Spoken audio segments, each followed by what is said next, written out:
So we're here, it's Mother's Day, and what I like to say is that every day is Mother's Day at Speakeasy because we honor the Divine Mother every single day.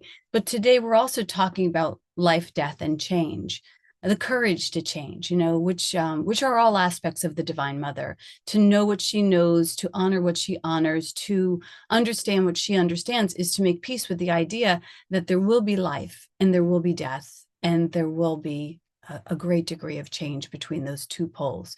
The Blessed Mother shows us, and we get to witness the birth of Christ in the manger, and we stand with her at the crucifixion of her son. And through it all, she has impeccable grace, because I guess she has accepted what we are, invited to know, is that motherhood is basically the realm of great change.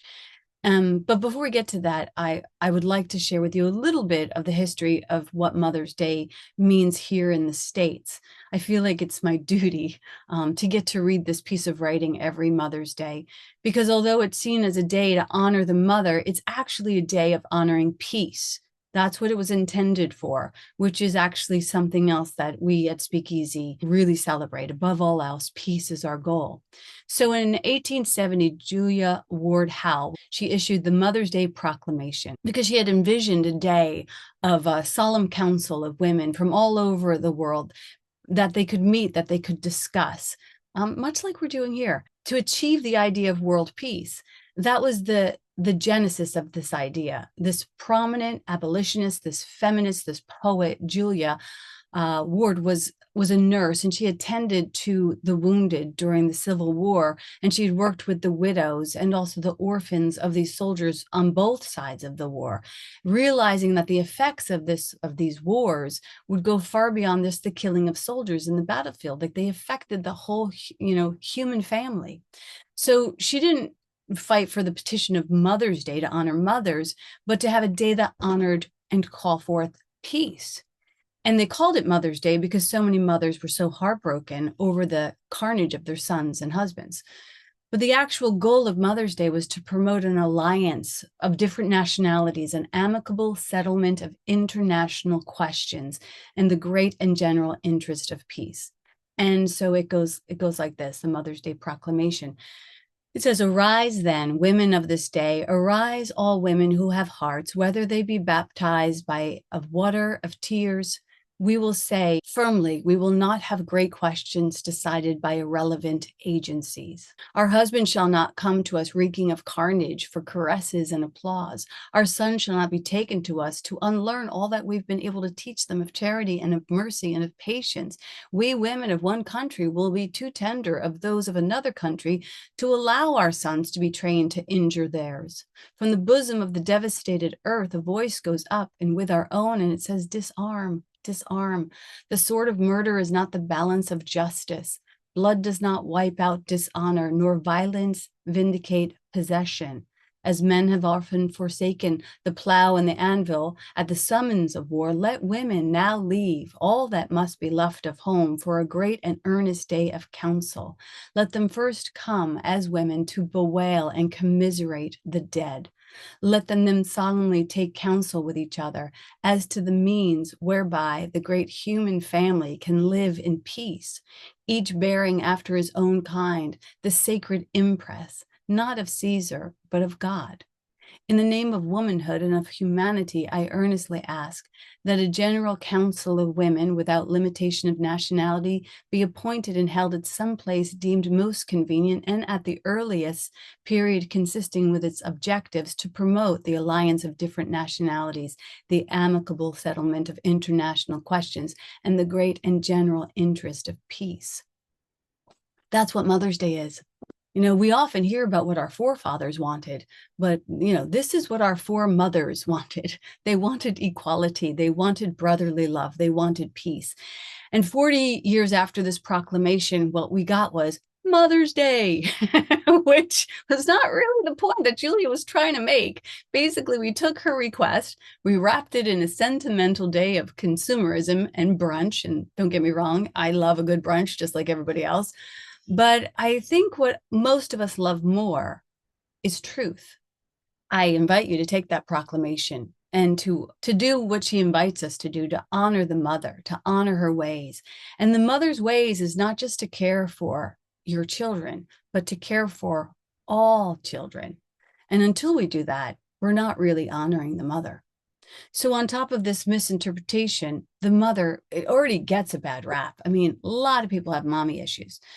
The mother, the word is so polluted that it can get confused even with the word smother. And yet it's actually the exact opposite, because at the core of mother, at the core idea of mother, the concept is one who holds space for a concept to reach its full potential while leaving as few fingerprints as possible. So how do we get to this type of mothering? Metaphysically, I see this concept of mothering as the most fertile point in our consciousness. So I think it would behoove you to contemplate the mother within you, no matter if you have children or not. It's this vortex through which all conceptions spring. It's this threshold to the divine. In the Maiden Voyage, which is a program that we run at Speakeasy, we track the archetypes through the chakras, and the mother archetype is actually the heart chakra. And so it's the heart chakra that is the bridge that connects the maiden, the muse, the mogul, the root chakra, the sacral chakra, our more worldly ways, to the mystic, the minister, and the monarch. So our more spiritual ways. So you could say that the mother is the transformative space where all that you've ever loved about the world is now being offered over as a ministry to the divine. We honor this awakened and this internal mother, and we get to see that we are all, each of us, as the mother is, showered with 1,000 concepts. Each of us are very fertile spaces for new concepts. Not only are we fertile and for new concepts, but we're also at choice. So we're at choice as to what we deem deliverable or desirable to deliver. We're creators and we're at choice. These are two undeniable truths. Even in the Garden of Eden, God shows us that there's two trees because she wanted to teach us that we were always at choice, and that she trusts us to make that choice, to stand in that truth, to evaluate your myriad of concepts. It takes some serious skill and also some stamina. Motherhood comes in all shapes and sizes and genders. It's not reserved for women who have birthed or adopted children. We, men, women, big, small, all have this mothering gene. But the traditional role, I will say, of mothering is a little bit different. I mean, I do want to honor those who who delivered babies today, because it is really not for everyone. And just because you have, can give birth doesn't mean that you should. Regardless of whether you have delivered a baby, we are all mothers. But the choice to bring a baby, like your mother made the choice to deliver you, to carry you. And that's a really beautiful thing. I want to say, like, the most essential workers of essential workers is the mother. If you get a kid past the finish line, which all of your moms did, into adulthood, you deserve a ministerial license. I truly believe that. I think you deserve an Oscar, a doctorate. I think you deserve a long ass vacation is what I think you deserve, because being a mom is a real deal. I mean, we surrender so much. We surrender our bodies. I mean, we literally, you look sideways at your body when you're going to give birth to a baby and you're like, what? I'll never be the same. This baby has broken me for good. It's true. It's bizarre. We surrender our hearts. We just surrender our plans. I remember as an actress, every time I got pregnant, I was like, my career is on hold for at least 9 months. We surrender our last penny, our precious sleep, our freedom, our identity. We're like the Pope, the Pope changes his name. We get our names changed. We become mom or ma. Sometimes we surrender our sanity, and it makes sense that we do. So there's something very majestic and mystical about the act of mothering, the concept, the gestation, the labor, the bloody show, the breaking of water. I mean, these beautiful aspects of bringing a life from life. That in itself is awe-inspiring. And there's 1,000 gospels just right there. I personally have given birth 4 times. The final child I delivered, I delivered myself. Like the midwife said, reach down and grab your baby. And I got to deliver my own baby. She put my name on the birth certificate. And my child's gender was listed as female at the time. And then 13 years later, I was called to assist in delivering my daughter into becoming a son, because my child had realized that they had been misgendered. And, We think labor pain ends with the labor, but man, it is just an initiation for what's to come when you are a mom, because after the birth comes the real mothering, the care, that's not run of the mill care. This is like mama bear care, where mothers would kill for her offspring. And we just gaze down like dope addicts at these sweet little bundles of like pink flesh and vulnerability. And so mothering, God, it's not for the meek, and it's not without its marvels. To mother is to nurture and to nourish. And we're going to get to that a little bit later, because it's important that you do that for yourself before you do it for another. And it's also, the mothering is about protecting and mentoring and teaching and encouraging, and you become an advocate for someone else. And the wonderful thing that happens when you do that is that you realize how underserved you have been for yourself. Like, you ask for things for your kids that you would never ask for yourself. But essentially, no matter how rough your relationship was with your mom, my relationship with my mom was kind of rough, but I healed it. Even after her transition, I feel like I healed this beautiful relationship with my mom.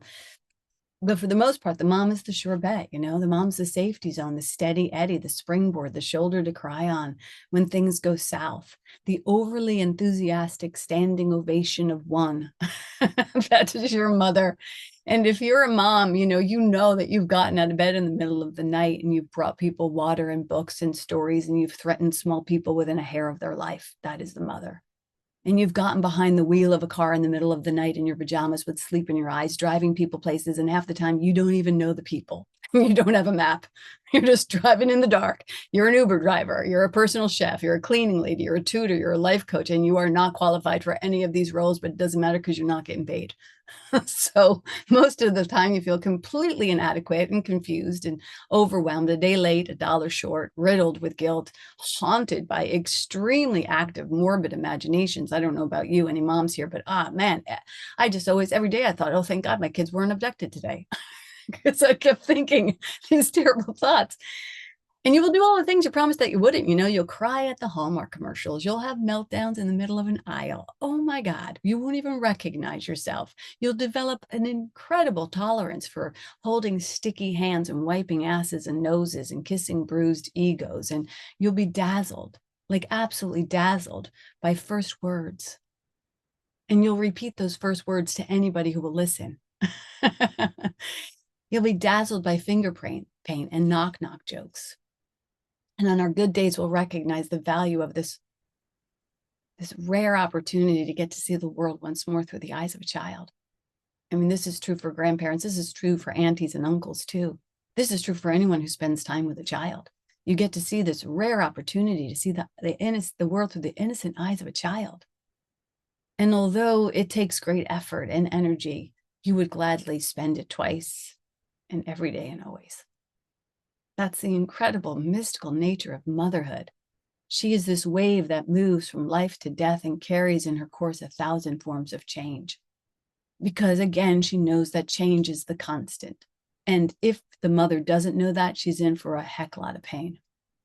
Lately, whether you're a mother or not, it feels like change is coming faster than we can, fast and furious. Everything around us is changing. It's in motion. Our cities change, our climate changes, our relationships change, our roles, our identities. There's new technologies and languages and, genders. Some things we thought would last forever are already gone in our own lifetimes. And it's dizzying. And let's be honest, it can feel terrifying to navigate that much change. But the Course in Miracles tells us that nothing real can be threatened and nothing unreal exists. And herein lies the peace of God. So just let that land on you. No matter what you're in the business of birthing right now, there's something real that wants to be expressed and experienced through you. And the thing that is real, that cannot be threatened, is love. And all that can be threatened never was to begin with. And that's why change can feel like little deaths, because when something passes, an old identity or a marriage or a belief or a job, or a child grows, and you become an empty nester, there's a grief because we're holding on to something, we're resisting something, and pain comes in the refusal to change, in the refusal to embrace the new. It's not change itself that hurts so much, it's the clinging to what was. So when my child came out as transgender, it wasn't that he changed, not really. He didn't suddenly become someone else. It took some time. He simply told the truth about who he was. I had to change the way I saw him. And let me tell you, that shift, felt disruptive, as shifts do. My mind wanted to debate it or deny it, wanted to demonize myself for not understanding it immediately. I felt fear. I felt grief. I had to face the question, like, who do I need to be in order to accept this? I needed the courage to change the things that I couldn't change, but what I could change was my mind, and it wasn't always easy. When people ask, how many children do you have? I say 4, but I think 5, because there was a daughter that I raised, and she's no longer here. And there's a son that I didn't give birth to. I helped him midwife himself, but I didn't give birth to him, that I got to meet when he was 14. And these are 2 different people. One is the caterpillar, the other one's the butterfly. I love them both the same. It was an honor to have front row seats to such an extravagant and brave metamorphosis. That's what the mom has to do if she's going to be of any worth whatsoever, because your kids will change 1,000 times. And at times it will be scary. It still is, because sometimes I fear, the hatred of the world as my son walks the world. But actually, the actual change wasn't scary. The change was beautiful. The change was neutral, right? The form has changed. The name was changed. The gender was changed. The pronouns changed, but the soul stays the same, because the soul doesn't have a name or a gender or a pronoun. And once I could see that, I understood that it wasn't a loss. It was an unveiling. But the raw ingredients stayed the same. The caterpillar lives in the butterfly. The sand lives in the pearl. The coal lives in the diamond.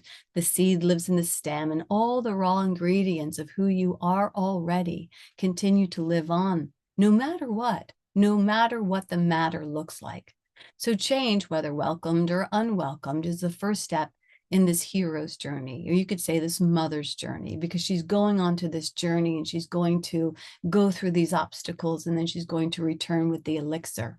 It begins in ordinary, where you're just going along in your ordinary life and your known ways, and you're just floating through your typical day-to-day experience. And then there comes a knock at the door.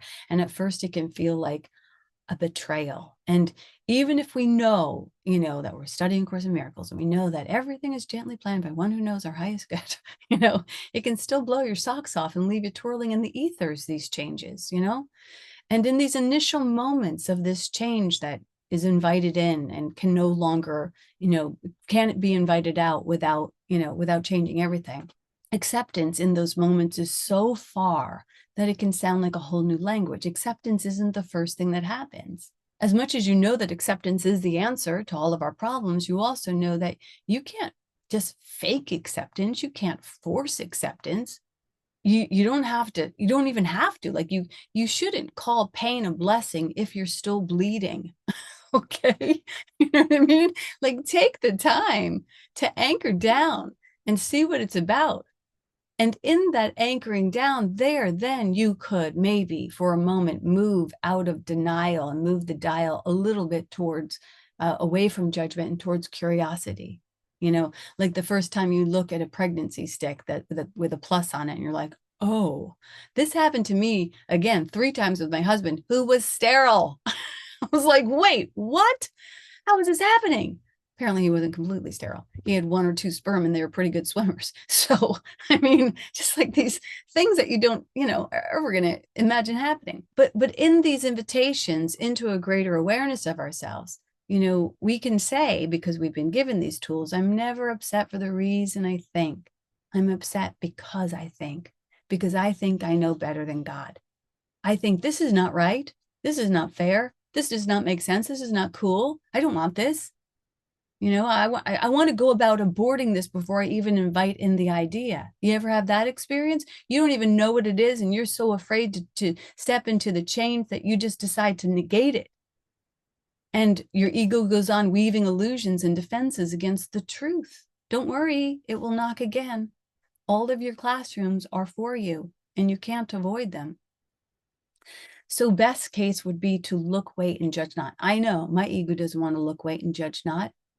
Change can make us feel betrayed and broken. We want to blame, we want war, we want guilt. We don't want to look, wait, and judge not. But the good news is we have examples. There is another way of approaching these changes because we have the Blessed Mother who showed us the way to navigate life on life's terms. And she did it, and she's known for doing it in this idea of being filled with grace, from the surprising virgin birth of her own and the traumatic death of her son. Like, she stays in this grace, and being in transition, even in the gooiness and even in the darkness, we can still access some grace. The caterpillar enters the chrysalis, and all of us enter into these imitations of change. And in the threshold, we say, oh my God, this is going to kill me. This is going to kill me. I just know it. Don't go in there. You'll never be the same. Don't go in there. Don't go into that room. Avoid, present tense conversations at all costs. Stay in the illusion. Stay in the blur. That's no way to live. And besides, we can't stop like I said, we can't stop our classrooms, and you can't stop anyone else's classrooms. That would be codependency. We can't make sandcastles stay. You can't hold back the tide. Everything here that can die will die when the script gets flipped on us and the crops are all burnt. Here's a recipe that can assist you in moving into the new when the change arrives. Otherwise, you could just burn your feet retreading burnt crops, and that's not going to be very helpful. So, we know actually that burnt crops are essential because the fire of those crops help to warm and welcome and awaken the newness in these seeds that are buried in the dark soil. We can either hold on to the old or we can grow. We need to get to the awareness that we are responsible for, again, accepting those concepts and reseeding a new life. And this is how we seed the new soil and grow the new consciousness, the new crops that are far beyond anything you've been clinging to. So when the crops are burned, and it's hard to imagine, sometimes when you see your crops burn, it's not the end. It's just the beginning of a new crop. So I offer you this acronym, and this is for all mothers, for all the things you are ever ready to mother, for anyone who's ready to mother something, for anyone who's holding a concept in their heart and are like, I need to deliver this and I don't know how to do it. For anyone who's like even hosting a bigger concept, a bigger vision than you could ever even begin to conceive of, this is for you. And it's the word plant, P.L.A.N.T. It's a little recipe that was given to me through spirit. And you can use it to birth anything, a book, a baby, a business. And like all good things, it begins with prayer, If you have a problem, pray. If you do not have a problem, pray.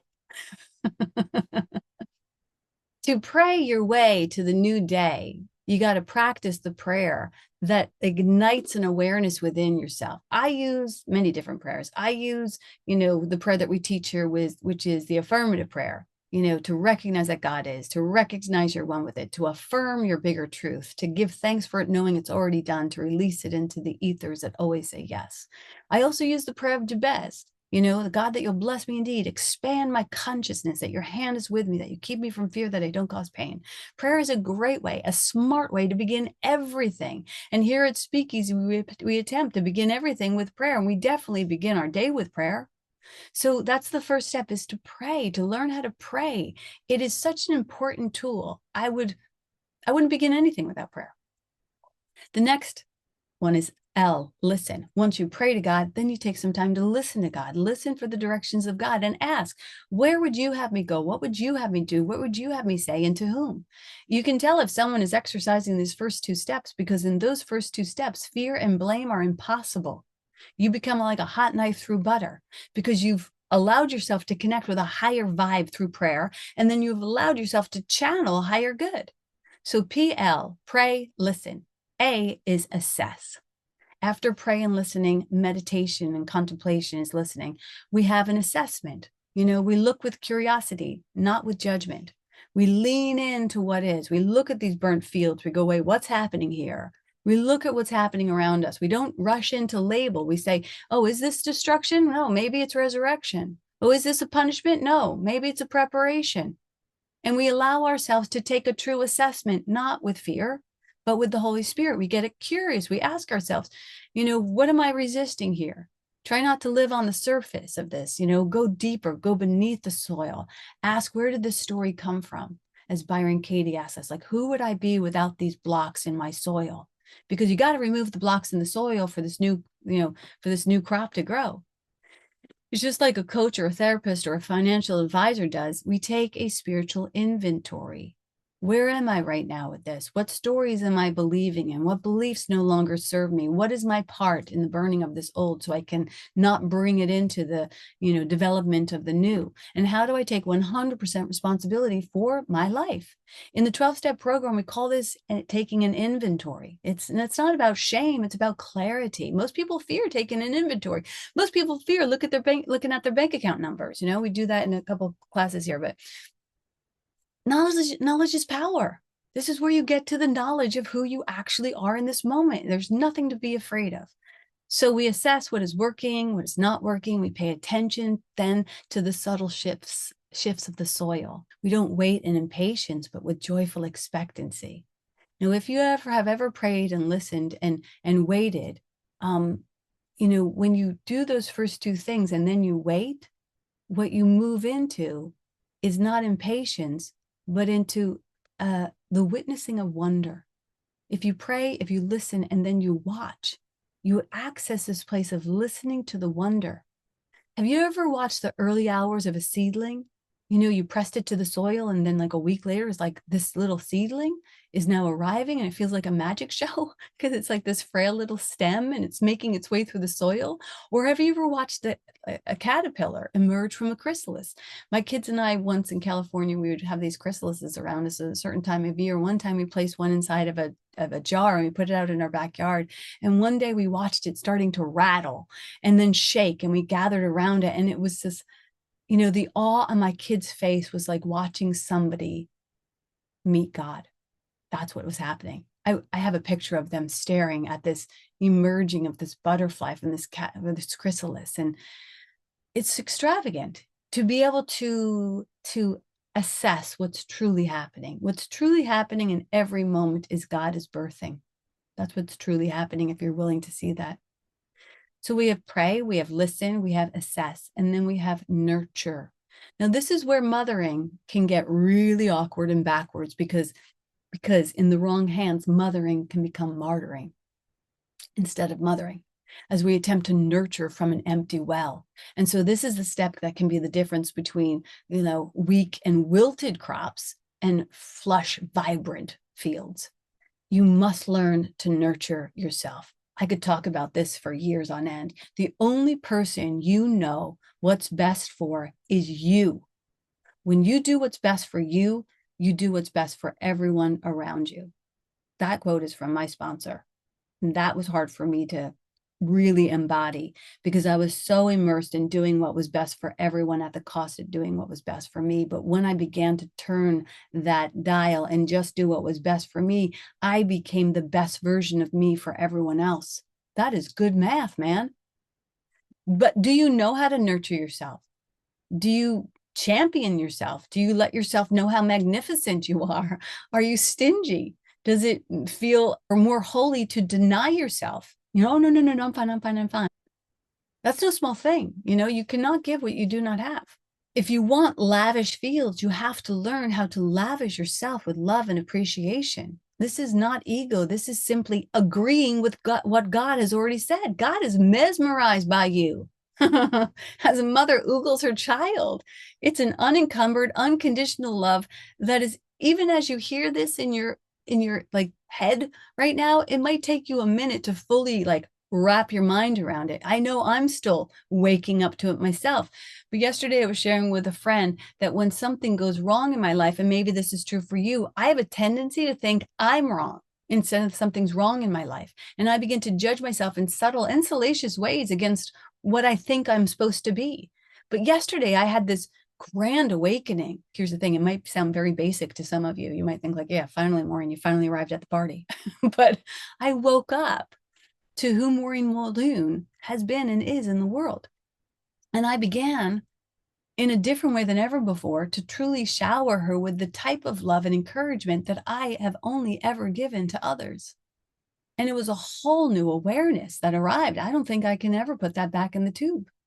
And it bloomed past all of the comparisons and the judgments. And I got to see my contribution to the world as magnificent instead of inadequate.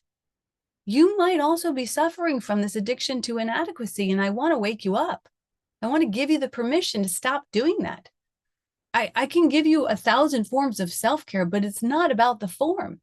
It's a conscious agreement that when you extend from the divine, you do so as God. And since God is never in competition or comparison with itself, you are free from all of that stagnation just to be your glorious self. And this is what Marianne Williamson has said. Our deepest fear is not our inadequacy. Our deepest fear is our brilliance. It's our light, not our darkness, that most frightens us. We ask, who am I to be brilliant and gorgeous and talented and fabulous? Who are you not to be? I know you've all heard this before, but can you really let it anchor in and take root? You're a child of God. You're playing it small serves no one. You're shrinking so that others won't feel secure around you is bullshit. That's not Marianne Williamson words. That's me. We're all meant to shine as children do. We're all meant to shine as children do. We're born to make manifest the glory of God that's within us. It's not within some of us, it's in every single one of you. And as we let our own light shine, we unconsciously give others permission to do the same. But we don't do it for giving other people permission. We do it because that's who we are. We liberate from our fears, and our presence automatically liberates others. So how do you nurture this light, this brilliance? How do you own that? We begin with prayer. Begin with listening, begin with assessing, begin with, from that point, you will have a greater degree of the ability to nurture something. And then finally, we get to the final letter of the word plant, T, trust. Deep within you is everything that is perfect, ready to radiate through you and out into the world. That's the mother. Deep within you is everything that is perfect, ready to extend out from you, out into the world. You have received concepts from God. It has impregnated you. Now just return all of that to God, offer it back to God, take the seeds and plant it in the soil of God and pray and listen and assess and nurture and trust. The way we demonstrate trust is by being willing to tell the new story. I spent a lot of time in story circles. I have a Monday class that I do online called the Story Salon. People participate if they sign up for a Substack. And so I don't know if you know about that, but it's a great way to rework your stories and to tell the stories you want to tell. This week, we also get people on stage at VoiceBox. I find stories to be so sort of like a demonstration of your faith, because it's so scary to tell the new story. I love it though, and I often say to people I coach, like, get the new story and then go tell people it. Be willing to tell people it without conditions, without, wanting anything from them. Just say, I'm up for this. I'm going to start a church that's going to honor the Divine Mother. Watch me. And when you think of me, think of that. That's all you have to do, whatever it is, whatever your concept is. I'm going to break a glass ceiling. I'm going to deliver a New York bestseller. Just, this is the concept I'm holding. I'm just asking you to midwife it with your consciousness, nothing else. You don't need to do anything. Now, you want to be careful about who you pick as a midwife. You don't want you want people who you would let hold your baby, basically. You want people who you would trust with your baby. So storytelling, it breaks the isolation and it expands the concept. It dismantles shame. Most people don't want to speak their big fat story into the world. They're ashamed. So it breaks that shame. It reminds us that you're not alone, that you actually have a posse of midwives around you that would gladly help you deliver this in consciousness. I also wanted to let you know about the retreats that I'm doing up on Madeline Island, the Mad Ramble retreats. If you have a bigger story that you need help telling, or if you have a story that you don't want to tell, Reverend Elizabeth here, she does Byron Katie. She can help you undo that story. So there's ways that we work around the story. The story for me is the demonstration that comes before the actual form. So I want to close with this. Whatever change you're facing, whether it's grief or transition or a decision that feels like it's pushing you off a cliff, you're not alone. You're not broken. You're being broken open. And something's birthing. The courage to change is already within you. It's not about striving. It's not about pushing. It's about softening. When I gave birth, the third time I went to a practitioner to help me to give birth because I was really bad at it and I was in a lot of pain, and she taught me how to soften. She taught me how to meditate and allow instead of force and fear. So even whatever you're doing, soften around it. It's not about striving harder. It's about softening. It's not about fixing. It's about remembering and allowing. The miracle is waiting just beyond the threshold. So be fine with burning your fields. Leave all that can be left. Step into God's bolder vision for you and birth yourself. And if you're still afraid, it's okay. Just take one step at a time and know that when you rise, we all rise. We rise and we raise each other as holy mothers are known to do. And that's the word.